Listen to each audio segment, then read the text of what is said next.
गाली दे रहा और कुछ नहीं है। राइट। अगर मोदी जी आज ही सारे मुसलमानों को बोल दें कि भाई चलो तुम पे ये भी माफ, तुम पे ब्याज भी माफ, तुम पे ये भी माफ, और तुम कुछ भी करो, तो अभी बोल देंगे कि मसीहा है। हाँ, तो इस अच्छा मैं पूछना चाहता हूँ कि जैसे आपका डिवोर्स हुआ था जब, तो आपका डैडी प्रेशर कर रहे थे दूसरी शादी के लिए, और एक मुस्लिम धर्म में एक कुछ हलाला बताया जाता है, मुझे उतनी जानकारी नहीं है, मैं आपसे पूछ रहा हूँ कि क्या ये हलाला होता है? अगर होता है, आप निकाह करते सेकंड, तो आपको एक करना पड़ता?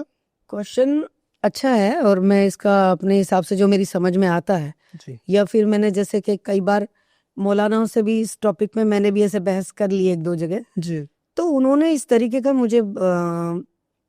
मुझे समझाया कि इसका मतलब ये है कि जैसे लड़के ने तलाक दे दी नशे में या गुस्से में, और 3 बार बोल दिया लड़के लड़के ने तलाक, लड़की नहीं बोल सकती है 3 बार? नहीं लड़की। अच्छा, लड़का बोल सकता है, ठीक ये है। मैं बता रही हूँ आपको ठीक है। कि अगर गुस्से में उसने बोल दिया, एक साइड बोल दिया कि 3 बार तलाक ब्ला ब्ला ब्ला ब्ला हो गया, अब तुम्हें तलाक दे दिया, खत्म। ठीक है। तो पहली बात तो ऐसा तलाक नहीं होता, ओके।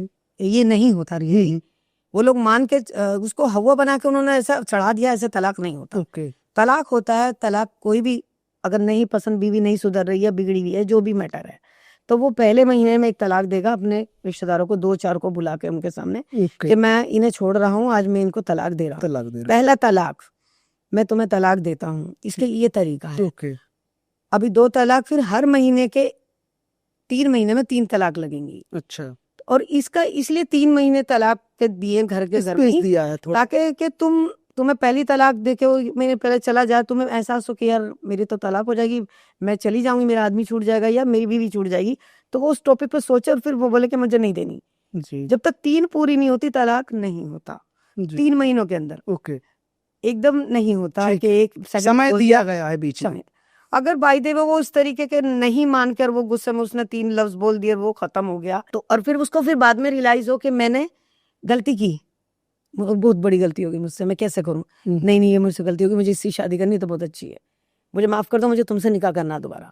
तो उस बीच हलाला इसलिए डाला कि उस आदमी को सजा देने के लिए, लेकिन इसमें बकरी का बला, बकरी बनती है, उसकी बलि दी जाती है, वो औरत पे आता है। ओके, सजा दे रहे उसके हस्बैंड को, लेकिन बलि ये बन रही है। बलि बन रही है, तो उसको सजा दी है एक तरीके से कि तुम्हारी इज्जत, तुम्हारी इज्जत जो तुमने एकदम ऐसे फेंक दी ना, अब पहले ही किसी और को मिलेगी, फिर उसकी झूठन साले तुम खाओ। अच्छा, तो वो इबरत है, मतलब एक तरीके से वो तुम्हें एक सबक है बताने के लिए कि अपनी इज्जत को तुम कभी किसी दोस्त के साथ तो इन्वॉल्व नहीं कर सकते ना, किसी रिश्ते तो। और जो बोलते हैं कि ससुर के साथ कर लिया, चाचा के साथ, ऐसा नहीं होता। जिनके घरों में कहीं कोई दूर अगर किसी से गैर से शादी कर दी, उसने निकाह कर दिया जी, उसका दिल आ गया कि औरत तो बहुत अच्छी है, प्यारी है, मैं तो नहीं छोड़ूंगा, तो उसमें कोई जोर नहीं कर सकता गैर पे। अच्छा? गैर पर नहीं बोल सकता कि तलाक दो तुम, मुझे निकाह करने, तो हलाले के लिए हमने तुमसे एक दिन की करा है कि चलो, उसमें निकाह में है, तुरंत उस औरत से एकदम शादी नहीं कर सकते तुम, इसलिए वो बीच में डाला गया। एकदम हिंदू में क्या है कि तलाक देने के बाद उस औरत से दोबारा शादी कर सकते हो, वहां हलाला नहीं है जी, वहां नहीं है। अगर उसे रियलाइज हो रहा कि मैंने गलती की, वो दोबारा उससे शादी हो जाएंगे, फेरे फिर जाएंगे, बराबर हो जाता है ना। नहीं हो जाता है, तो तलाक तो है ही नहीं, हिंदी भाषा में नहीं है, संस्कृत में भी पूछा नहीं कि है। ऐसा क्यों नहीं उससे हो जाती फिर वो शादी, तो वो आदमी को सजा देने के लिए, तो वो गलत है। आदमी को क्या सजा, दोनों को मिल रही है, दोनों या तो फिर दोनों को दो, ताकि वो भी कल को दूध का धुला ना रहे। अगर उसे तुम किसी दूसरे से कर रहे हो, तो उसको भी बोलो कि तू सास से निकाह कर, बुढ़ी से किसी से निकाह कराओ, ताकि उसे भी लगा रहे यार बुढ़िया के साथ, उसको भी ऐसा लगे बराबर। वो तो अभी तो अभी चल रहा है इधर, पुरानी चीजें हैं, अभी भी चल रहा है। उसको आदमी को सजा देने के हिसाब से करा, लेकिन चल रहा है, सजा औरत को मिलती है, अभी चल रहा है, अभी भी है। अच्छा है, इतना मानते हैं लोग जो ज्यादा उस पर चलते हैं, एक अपने कहते हैं ना मजहब कट्टर वाली, उनके वो कर रहे हैं सर। तो इसमें तो मौलवी वगैरह भी फायदा उठा लेते होंगे, बेनिफिट उठा लेते होंगे कि नहीं मुझे तलाक नहीं देगा, मैं 2 महीने बाद दूंगा, 3 महीने बाद दूंगा, 4 महीने बाद दूंगा। ऐसा कई जगह कई केसों में हुआ है। अच्छा। हमारे यही हुआ है। जब मेरा तो बाद में डिवोर्स हो गया, उससे पहले ही हमारे बाजू में मुस्लिम फैमिली रहती थी और नमाजी परहेजी थी। गुस्से में पता नहीं कैसे भाइयों में लड़ाई हुई, अलग होने के ऊपर छोटी बहू ने बोला कि मुझे अलग होना, उसी बात पर गुस्से में उसको 3 लफ्ज बोल दिए जी। अब बोल दिए, रोआ पीटा मच गया, वो बहू रोने लगी, मतलब उसको रियलाइज हुआ कि मैंने गलती करी है, तुरंत वो बोलने लगा कि मुझे अभी इससे शादी करनी है, आज कैसे निकाह करना। अच्छा। तो बोले भाई अभी तो नहीं होगा, रात में तुमने तलाक दिया और अभी तुम सुबह में बोल रहे हो कि निकाह करना। बोले गलती हो गई। जी। बोला नहीं, ये तो पूरे मजहबी, क्योंकि मौलाना टाइप के लोग थे। हमारे बाजू में एक ही दीवार है, एक ही छत, बोले ऐसे। तो हमने पहली बार वहां देखा कि उन्होंने, छोटे भाई ने अपने बड़े भाई से एक दिन के लिए निकाह कराया अपनी बीवी का, वो एक ही घर में जैसे अब हम बैठे हैं। और वो बोले कि इसके हाथ का पानी पी लो। वो बोली कि मेरा तो जेठ है। उसने भी ये बोला कि मेरी बहू है, जी। मैं गलत इंटेंशन नहीं रहूंगा, लेकिन उसने बोला कि खाट पे बैठ के उसको पानी दिया अपने, और उसके बाद में उन्होंने पानी पिया। थोड़ी बहुत देर बैठी वो, मतलब कुछ ऐसा उसके साथ हम बिस्तरी नहीं बराबर। और वो आके फिर सुबह को दूसरे दिन इससे निकाह हो गया। इससे हो गया।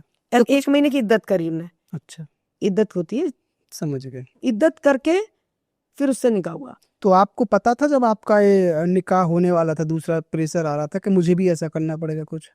नहीं, मेरे यहाँ पे एकदम अलग था मैटर जो था।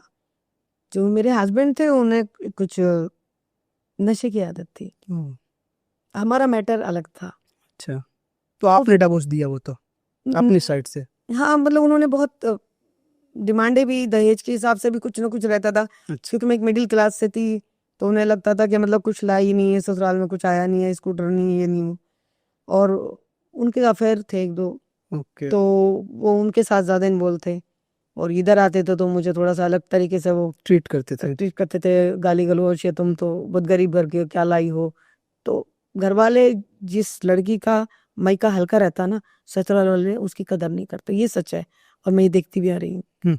लेकिन भगवान का और अल्लाह का, ईश्वर का बहुत शुक्र है कि मैं आज यहाँ हूँ। और बॉम्बे एक ऐसा नगरी है, ये सबको पनाह देता है, ये एक माँ की तरह है, ये माँ की तरह। ये बिंदी क्यों लगाते हैं आप?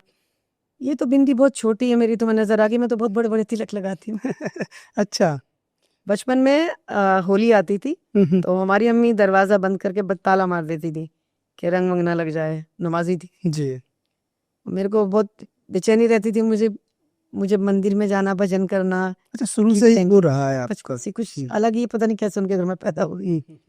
तो मैं दूसरे जीने से जाती, उतर के दूसरे की छत से जाकर घर में जाती, और जो लाल पीले बच्चे रहते थे उनको बोलती थी मुझे ऐसे कर दे, ऐसे कर दे, रंग देना। खुद लगा लेती थी, उससे लगवा लेती थी, और उस रंग को देखती तो इतनी खुश होती थी कि मेरे को होली का रंग लग गया है, बताशे फूट रहे, मतलब इतनी खुश होती थी। एक पिक्चर देखी थी हमने VCR पे, उसमें नागिन बनती है, तो मेरे को भूत चढ़ गया कि मुझे नागिन बनना। राजकुमारी मेरी एक दोस्त थी, हरिजन की लड़की, तो वो बोली कि मुझे नागिन बनना है। तो बोली वो तो भोले बाबा बनाएंगे, तो मैंने कि चल हम मिलते हैं, भोले बाबा से बनवा दे। तो बोले ठीक है चल। अपने घर ले गई, मंदिर पे भोले भंडारी की उठाई, और जहाँ पे जंगल से होते हैं गोबर वोबर डलता है, वहाँ जाके बोली कि एक टांग पे तपस्या कर। 15 दिन तक उसने मुझे एक टांग पे दोपहर में बुलाया, तपस्या करें, फूल वूल चढ़ाए। मेरी माँ को लगा कि हम सब सो जाते हैं, दोपहर में कहाँ जाती है। किसी ने बताया कि वहाँ पे तुम्हारे बच्ची वहाँ पे एक टांग पे तपस्या कर रही है। माँ गई झाड़ू लेके, दे झाड़ू, पूरी कमर छील छाल दे, खींचड़ती लाई वहाँ से। तो भैया मेरे को बहुत दुख है, मेरी तपस्या मेरी माँ दुश्मन लगने लगी कि इसके घर से भाग जाऊं। मुझे नागिन नहीं बनने दिया, भोले बाबा आज ही बना देते मुझे नागिन। आज तो लास्ट दिन था। इतना मुझे विश्वास था कि ये मुझे नागिन बना देते, क्योंकि इनके पास सांप है। मैं दिल की सच्ची थी। से लोग पूछते हैं कि भाई तुम्हारे में तो 4 शादियां भी कर सकते हैं। कई बार ऐसा हुआ, मुझे बुरा भी लगता है सुन के। क्या है 4 शादी वाला मैटर? ये 4 शादी वाला मैटर एक्चुअली जो आज दिखाया जा रहा है ऐसा नहीं है। जो आज दिखाते हैं कि 4 शादी, कितने लोग बोलते हैं, मेरे ही दोस्त हैं, मेरे 90% दोस्त सब नॉन मुस्लिम है। ओके। मुस्लिम तो मेरे मुश्किल से 10% दोस्त है, या मेरी बैठउड भी मुस्लिमों में बहुत कम है। थोड़ा ओपन माइंडेड हूँ और मैं क्लियर बात करती हूँ। लोग मुझे गाली भी देते होंगे तो कोई बात नहीं दो, लेकिन मैं सच से मुंह नहीं फेरूंगी। ये क्या था, जब उस टाइम की बात है जब वली पीर पैगंबर हुआ करते थे जी। और जब रसूल के युद्ध हुए थे, हसन हुसैन के युद्ध हुए थे, उस दौरान सारे मुस्लिम जो कबीले के सरदार थे और उनका जो कबीले के लोग थे, पूरी जो एक टीम थी उनकी, वो वहां पे खत्म हो गई, युद्ध में मर गए लोग। ठीक है, उनकी जो औरतें बची उनका क्या होगा? तो कुछ पेट से थी, कुछ नई नवेली थी, कुछ जवान बहनें थी, कुछ माएँ थी। तो वो उस टॉपिक पे वो बनाया कि भाई ये जो औरत है ये यतीम हो गई है, इनके वारिस नहीं रहे, खाएंगी कहाँ से। और वो शहर छोड़ के कस्बे में सब साथ लड़ने आए थे, वहाँ वो लोग सारे लोग शहीद हो गए, खत्म हो गए, उनकी बेवा बहनें बीवी माँ उन्हें कौन संभालेगा। जो कुछ चंद लोग बचे थे वहां पे जिंदा, Yes. तो उन्होंने कहा कि भाई वो लोग तो सब खत्म हो गए, अब इतनी सारी औरतें हैं और अपनी इज्जत है अपनी, तो से करो 40-45 साल की उम्र, काली पीली लंगड़ी लुली, इनसे करो, नेकी कमाने ना माँ कमाओ। मैं बताती हूँ तुम्हें दरवाजे कैसे नेकी कमाते हैं। एक सवाल और था मेरा कि हमारे भी फ्रेंड सर्कल में बहुत सारे दोस्त हैं मुस्लिम, तो जो एजुकेट है ना वो 1 या 2 बच्चे कर रहे हैं, क्योंकि उनको पता है कि मुझे एजुकेशन देनी है। अभी एक हमारे अच्छे दोस्त हैं, उनकी एक ही लड़की है और वो उसको, मैंने कहा दूसरा बच्चा, बोले यार कोई नहीं करना भाई, एक ही लड़की, मेरे भाई अच्छी एजुकेशन, अच्छा उसको कल्चर देना है। बहुत सारे लोग ऐसे हैं गाँव में, विलेज साइड में या मुंबई में भी होंगे, जो अनएजुकेटेड फैमिलियां हैं और वो उनका गुजारा चल रहा है ऐसे ही, लेकिन वो बोलते हैं कि चलते रहने दो, वो एक चक्की जैसी, जब तक बच्चे हो रहे करते जाओ, 7 हो जाए 8 हो जाए 9 हो जाए। तो ये सही है क्या?